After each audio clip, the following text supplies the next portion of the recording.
Thank you all for being here today. I first of all want to congratulate you on this award. And I want to start alphabetical with asking you a few questions, but I want to introduce everyone. I'm going to start alphabetically with Suzanne Burnham. She is the Academic Outreach and Program Coordinator at the College Initiative Upstate, and she graduated from the college in 1997 in Human Services.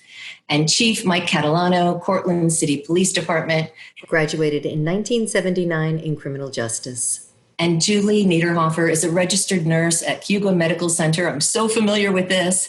She is the Sampling Services Nurse Manager. She graduated in 2010 from the nursing program. A couple of you are first responders. Suzanne, the work you do is so critical, and all of you are so important to all of us right now.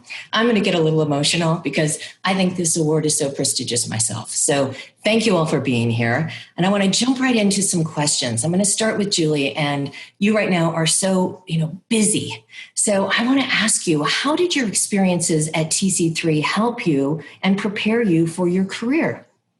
I really need to give a lot of the credit to my instructors. Being a part of the nursing program, you do get a set group of instructors that follow you through the whole 2 years you're there. And I cannot say enough about these incredible people that helped make me the nurse I am today, and the fact that I'm still colleagues with them and had several of my instructors come to help us with COVID testing and with this pandemic. It's amazing to have this come back full circle, and I can't give enough credit to TC3's nursing program. It's amazing. We're so proud when we see our alum come together and volunteer and be a part of that. It's amazing. Every time I go to a nurse, I ask, where did you go to school? When they say TC3, I beam with pride. And Chief, I have to tell you, even if I get pulled over, I ask them, where did they go to school? And if they tell me TC3, even if they're writing me up, I'm still very, very proud. Good for you. I'm serious. Same question to you, Chief. How did your experiences at TC3 help you? Well, I knew from an early age that police, law enforcement was something that I wanted to be involved in. And because I always wanted to be able to advocate for people who couldn't advocate for themselves. I wanted to help people who couldn't help themselves. I like the idea of the uniform. I thought of a military career before TC3, and I decided not to take that option. TC3 was close to home. And again, I came from an immigrant family to Cortland, so we didn't know how to navigate a lot of higher education at that time. And TC3 was a great option because it was close by. It was affordable, and it offered a criminal justice program, which was right down my alley, and I was interested in.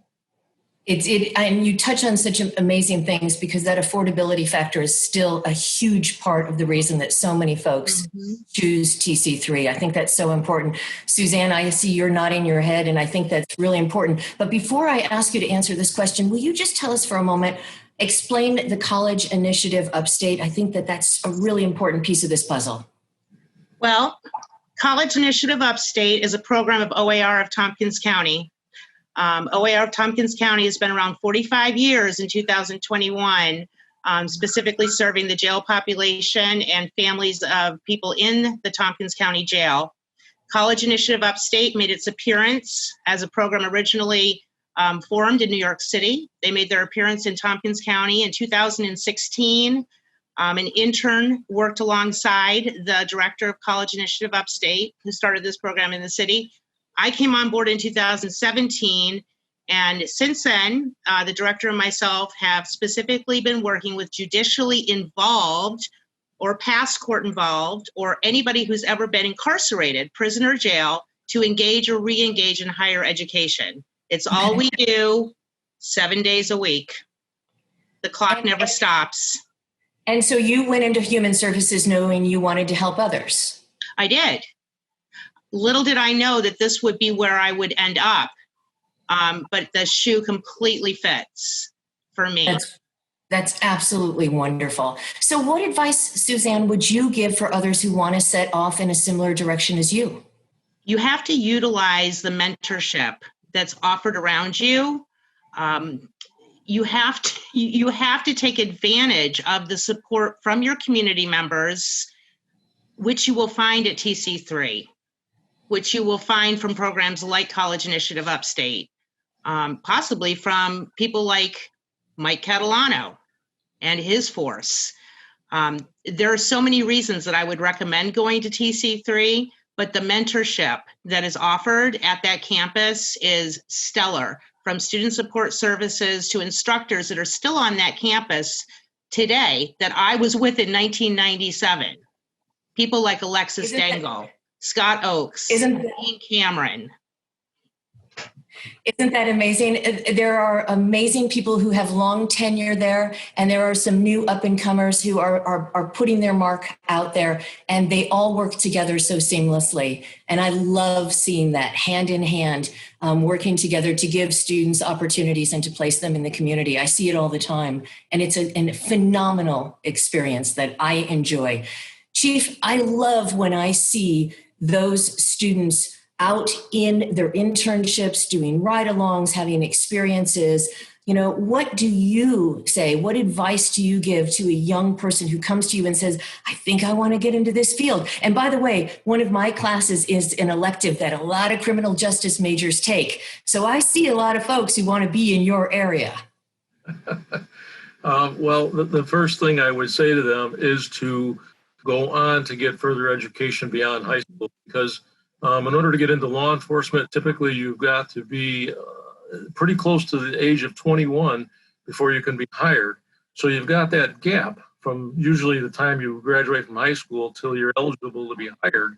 That gap is a perfect time to at least go for a 2-year degree, which looks great on a resume, and it certainly does help with becoming a police officer, because those initial 2 years, you're typically learning how to read, write, and comprehend and communicate. Those are the biggest aspects of being a successful police officer. And get along. You know, at college, you have to learn how to get along. You're learning to, you know, communicate and work with people who are different than you. You know, TC3 may be a small rural community college, but there are a lot of experiences that are happening there that are way beyond our community. And so it really teaches students how to get along too. Yeah, and it's so goal oriented, because when I went, we're talking 41 years ago that I graduated. It was 79, not 70. Everybody that was in the criminal justice program, we would network with each other as to, you know, what we liked and didn't like, and where the possible openings for jobs were, and, you know, how we would go about looking for different jobs in the law enforcement field. So, Julie, I wanted to ask you, how did the skills that you learned both inside and outside of the classroom translate into your current role? And, you know, that at this time as we're dealing with the pandemic, or just in your current role as you've been a registered nurse for the past few years? So yeah, there was no nursing class specifically for pandemic. And definitely when you're growing up, you don't ever foresee yourself becoming a COVID nurse in any way. But my instructors always prepared us by all the lessons, the things that we thought were the hardest struggles that we had to go through in nursing school.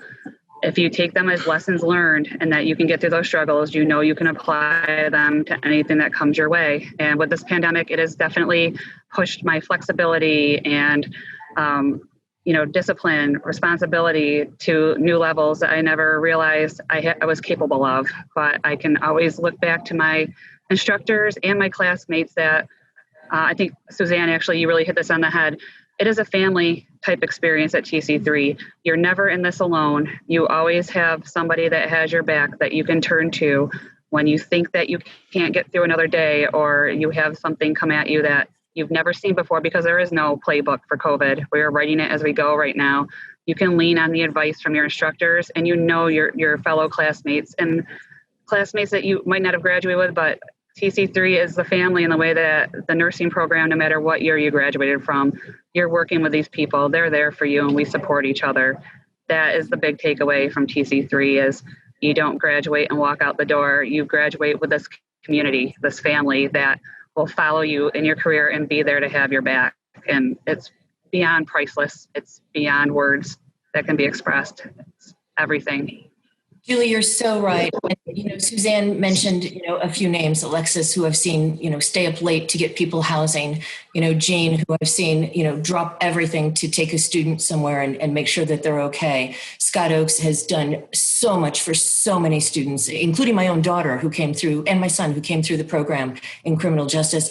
But I hesitate mentioning names because there are so many others I've watched time after time after time do exactly that within the nursing program. Linda Pasto, one of my favorites that I, watched 1,000 times. And today, Kim and many, many, many others, there are so many folks who do this time and time again. But you're so right on that family atmosphere. And when we did something at the college and we looked, it's the family thing that you hear over and over and over again. And I think oftentimes that's conducive because we are small. And I think that smallness really helps to prepare. Chief, when you're working, because you're in the pandemic as well, the skills that you learned, back in the 70s, do they still help now with what's going on today? Well, we're unprecedented today, so I don't know if I learned anything in the past that's helped me get what we're going through now.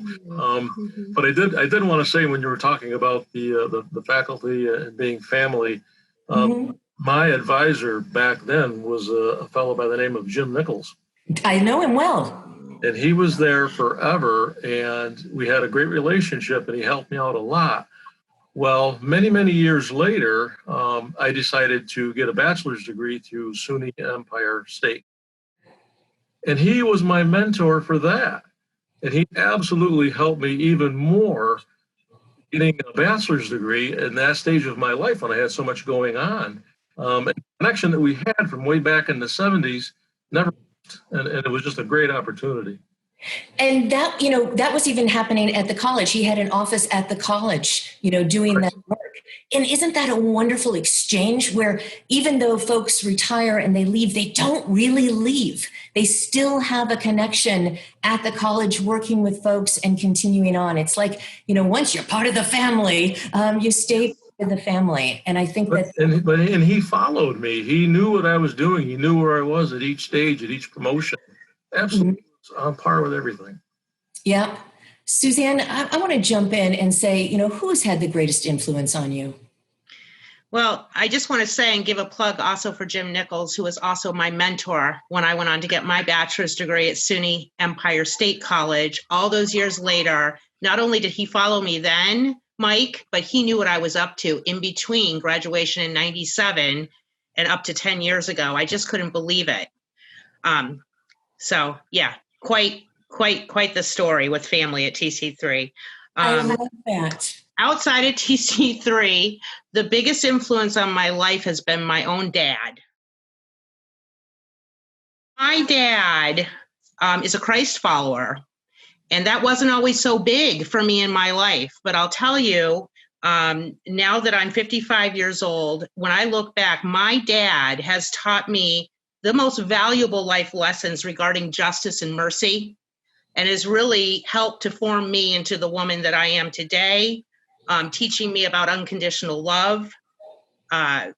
Honestly, he's remained my closest confidant, really my best friend. He's a theologian. He's a compassionate teacher. He always has time for me and other people. And I learned so much from him and aspire to be like him. That's I really do. Awesome. Julie, let's ask you, who's had the greatest influence on you? Outside of TC3, it's very easy. It's my mother. From the earliest age, I remember I hated going grocery shopping with her because it would take 3 hours. Every person in the community who ran into her would have to talk to her, and she always knew what was going on in their lives. She cared about their families and their kids, and she really instilled that in me. The golden rule was her biggest lesson to me, to treat others the way you want to be treated. And that is, if you can keep it that simple, and I've tried to every day, even when things don't seem to be working out, taking it back to, in this moment, how does this person I'm dealing with need to be treated? How would I want to be treated in this situation? And it really does carry me through. And I can't thank my mother enough for really instilling that in me. And I really want to pick that up with the chief, because Chief, we've heard so much pushback right now with policing. And I think that that is a great way to segue into you. You know, leadership right now is so important. And I'd like to ask you what leadership attribute has really served you well in your career, because, you know, that's an important thing. And you clearly have done very, very well. Well, yeah, thank you. I like to think humility is one of the biggest characteristics that anybody in law enforcement can have. And I certainly do have that. And beyond that, the ability to listen. If you want to be the person talking all the time and never hear what somebody else is saying, you're never going to get to where you want to be. So listening and then being able to effectively communicate, those are the qualities and attributes that you have to have, I think, to be successful in any part of life. But when you're dealing with people in crisis, a lot of times during your workday, you've got to be able to listen. You've got to see the whole picture, and I think it's a good quality to be humble. Suzanne, how about same question? You know, what leadership attributes have served you well? I would have to say integrity, humility, being willing and then doing it to learn cultural integration in the workplace. It's huge. Respect and responsibility for overall stewardship in my community, not just at the workplace. And then lastly, honesty with diplomacy. Ooh, those are impressive. We'll have to bring you guys in and do a leadership workshop. Julie, would you wrap that question up for me? The leadership attribute that has served you well, especially during these super, super trying times when you've got to be exhausted too. I just know your work days are so long right now. I mean, Suzanne really nailed it with a lot of those attributes, but what really pops in my head is being a team player. I've never worked in this profession in a way where it's not just nurses or police, fire, EMS, every social service available. We are all in this together. There's never been a time when I've looked around and said, we are a part of this family, and the only way we're going to get through this is by pooling everything, every resource we have, every bit of knowledge, and working together and having each other's backs. And I see it every day with our crew that works here at the mall site, fighting through the bad weather to get our community tested, because that's what we're here for our community. We want to succeed. We want our community healthy. And I have gotten the greatest opportunity to work with all these other areas on the front lines because of this. And our first responders, all the way around to everything with social services and the local health departments. It's something we never would have gotten to do if it weren't for this pandemic. And I'm not trying to say I like the pandemic, but there has been this silver lining underneath that we have all come together in a way we never would have if it hadn't been for this. Isn't it amazing how crises can bring out the absolute best in people as well? Absolutely. Mm-hmm. So I want to wrap up by asking, what would you say to encourage somebody to choose TC3 for your education? Julie, go ahead and pick that up for me, please. That's also simple for me. My only regret about my TC3 education is I did not do it sooner. I let life experiences of I'm raising a family, I'm too busy, I need to work, get in the way of just walking through the door and finding out what I needed to do and what resources were available to help me get my education and still continue to lead the life I needed to live and be there for my family. I wish I had done it sooner. It has been nothing but a beneficial, wonderful experience that I'm extremely proud of every moment of. Don't be intimidated, because as Suzanne said, that there are resources there for you, people who are in your corner, right? So Suzanne, I think that that's a natural segue. What would you do to encourage somebody to choose TC3 for their education? Oh gosh, I do it every day as part of my job. But I gotta say, with the main campus in Dryden, the Extension Center in Cortland, the Extension Center in downtown Ithaca, and the variety of online courses, not to forget to mention the TC3 Biz certificates, this is a perfect way and opportunity, everything's so close to where you live, to be able to juggle a family, your classes, and even a job. Yeah, it is. And Chief, I heard you encouraging folks, but, for the record, what would you do to encourage somebody to choose us for their education? I would say if you had any indecision in your life as to where you want to go next and you need time to think about it, TC3 is an option to look at. Whether you're coming right out of high school or whether you have to change careers in your life, learn something new, it's a jewel to have TC3 in our backyard to help you get through that. And it's a great investment for your future.